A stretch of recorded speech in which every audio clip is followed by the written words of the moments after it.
Chaturanga Dandasana, la postura del bastón de cuatro apoyos, y cómo relacionarla con el Bhagavad Gita. La postura de Chaturanga Dandasana, plancha baja o postura del bastón de cuatro apoyos, es una asana desafiante que requiere fuerza, estabilidad y determinación. Chatur significa cuatro, Anga son nuestras extremidades, Danda es como un bastón y asana lógicamente es la postura. En el Hatha Pradipika no se menciona esta postura, sino que será Krishnamacharya quien la popularizó en el siglo XX como parte del Vinyasa. Su discípulo Patanjali Jois la incorporó en el Ashtanga Yoga. ¿Cómo podemos relacionarlo con algunos versos del Gita? Su relación con el Gita se basa en los principios de disciplina, ecuanimidad mental y acción desinteresada. Todas ellas esenciales en la práctica del yoga y sobre todo del karma yoga. Chaturanga Dandasana no es solo una postura física, sino un entrenamiento de la mente y del espíritu que refleja perfectamente las enseñanzas del Bhagavad Gita. Disciplina y esfuerzo constante, acción con destreza y equilibrio, transmite sobre todo el concepto de yoga como habilidad en la acción y ecuanimidad mental ante el desafío, aceptación sin apego a los resultados. Y cuarto, seguir nuestro propio camino sin compararnos con otros.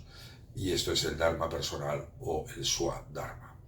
La concentración necesaria para mantener esta postura con conciencia de la respiración aumenta no solo la estabilidad física, sino también la capacidad mental. Soy Pedro Noney, traductor y experto en el Bhagavad Gita. He escrito un libro sobre el Bhagavad Gita que contiene la traducción al español del Gita de acuerdo a Gandhi.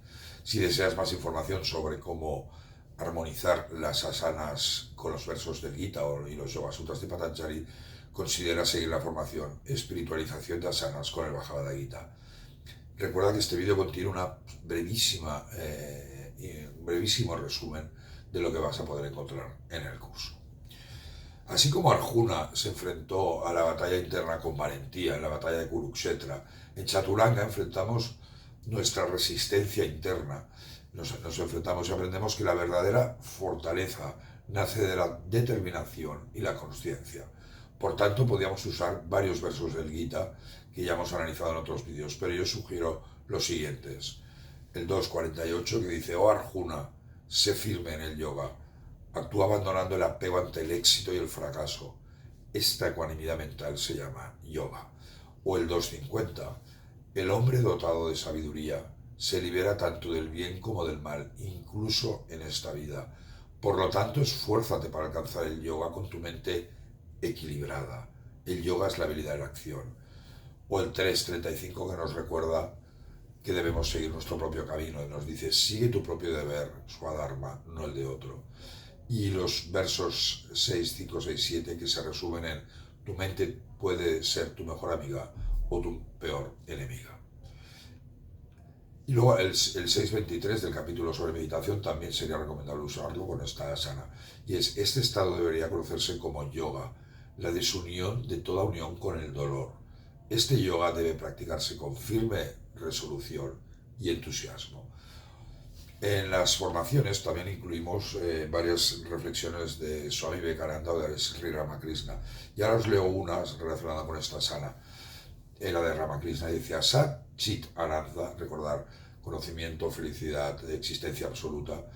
Sat Chit Ananda solamente es el gurú. Si un hombre en la forma de un gurú despierta en ti la conciencia espiritual, entonces ten por cierto que Dios es el absoluto, que ha asumido esa forma humana por tu bien.